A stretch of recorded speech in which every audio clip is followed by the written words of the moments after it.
political row over Katchatheevu, the tiny island just ahead of India's general election, continues to peak.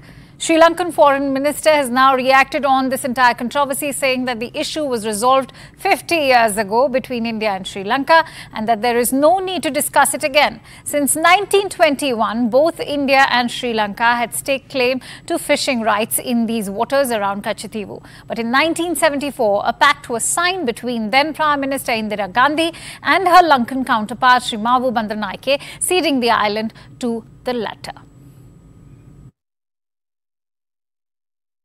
පාලන මතවාදයක් ඇති කරගෙන යන්නේ ඒක කොහෙදවත් කවුරුවක්වත් කච්චතීවු නැවත පවරා ගැනීම සම්බන්ධයෙන් කතා කරලා නැහැ. අපේ අදහස වන්නේ මේක අවුරුදු 50කට ඉස්සෙල්ලා සාකච්ඡා කරලා විසඳපු ප්‍රශ්නයක්. ඒ පිළිබඳව නැවත සාකච්ඡාවක් අවශ්‍යත් නැහැ.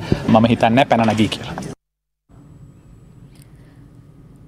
Well, that was the Sri Lankan Foreign Minister's reaction, but there's a security, economic and even cultural paradigm that cannot be ignored in this entire controversy. While the scale of the island may not be as important, its location is extremely key.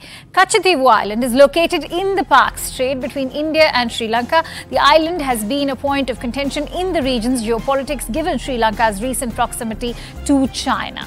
Also, according to reports, recently the Lankan government reportedly leased land around Delft Island and Katchatheevu to Chinese power companies. Katchatheevu has the potential to serve as a site for naval activities to counter the increasing Chinese presence. Also, many Indian fishermen's livelihoods depend on access to the waters around Katchatheevu, and ambiguity around the agreement has already led to the arrest of many fishermen and confiscation of their equipment by the Sri Lankan Navy. Now, Katchatheevu Island holds cultural and religious significance for people in India and Sri Lanka as well. It is home to St. Anthony's Shrine, which is an important religious site for pilgrims from both the countries.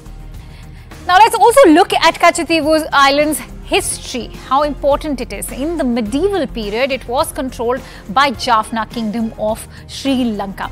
At the same time, in the 17th century, the control was passed on to Ramnath Kingdom of India.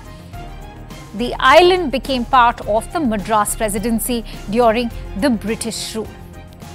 Now, in 1921, both India and Sri Lanka claimed right on Katchatheevu. At the same time, a survey marked Katchatheevu in Sri Lanka. Now, British delegation from India had challenged this survey, but the dispute was not settled, mind you, until the year 1974. And that is when the Indira Gandhi government was in power. Also,